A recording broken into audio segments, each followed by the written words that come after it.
Hello hi ಗೆಳೆಯರೇ, ನಾನು ನಿಮ್ಮ ಪ್ರೀತಿಯ ಕನ್ನಡದ ಕುವರ ಹೊಳಬಸ ಮಾಡುವ ನಮಸ್ಕಾರಗಳು.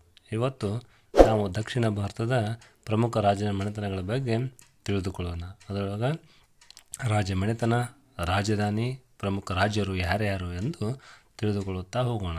ಮೊದಲನೇದಾಗಿ ಶಾತವಾಹನರು.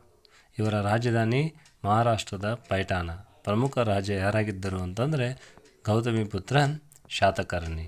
ಇನ್ನು ಎರಡನೇದಾಗಿ ಕದಂಬರು. ಇವರ ರಾಜಧಾನಿ ಯಾವುದು? ಬನವಾಸಿ. ಇವರ ಪ್ರಮುಖ ರಾಜ ಮಯೂರವರ್ಮ.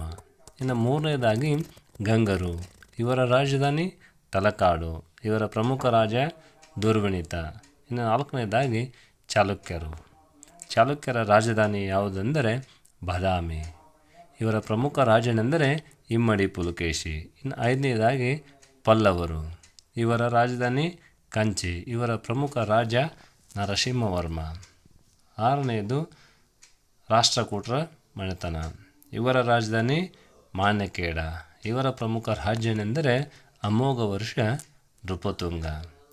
ಏಳನೆಯ ರಾಜ ಮನೆತನ ಕಲ್ಯಾಣಿ ಚಾಲುಕ್ಯರು. ಇವರ ರಾಜಧಾನಿ ಬಸವ ಕಲ್ಯಾಣ. ಇವರ ಪ್ರಮುಖ ರಾಜ ಆರನೇ ವಿಕ್ರಮಾದಿತ್ಯ. ಇನ್ನು ಎಂಟನೆಯದು ಹೊಯ್ಸಳರ ಮನೆತನ. ಇವರ ರಾಜಧಾನಿ ದ್ವಾರಸಮುದ್ರ. ಇವರ ಪ್ರಮುಖ ರಾಜ ವಿಷ್ಣುವರ್ಧನ. ಇನ್ನು ಒಂಬತ್ತನೇದು ಕೊನೆಯದಾಗಿ ಚೋಳರು.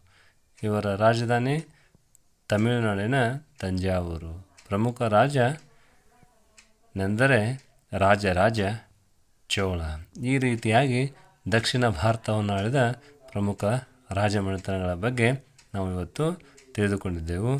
ಇದು ನಿಮಗೆ ಇಷ್ಟವಾದರೆ ಲೈಕ್ ಮಾಡಿ, ಶೇರ್ ಮಾಡಿ, ಸಬ್ಸ್ಕ್ರೈಬ್ ಮಾಡಿ ಹೇಳುತ್ತಾ ಹೀಗೆ ಇನ್ನೂ ಹೊಸ ವಿಡಿಯೋಗಳಿಗಾಗಿ ಸದಾ ನೋಟಿಫೈ ಆಗಿರಿ. ಧನ್ಯವಾದಗಳು.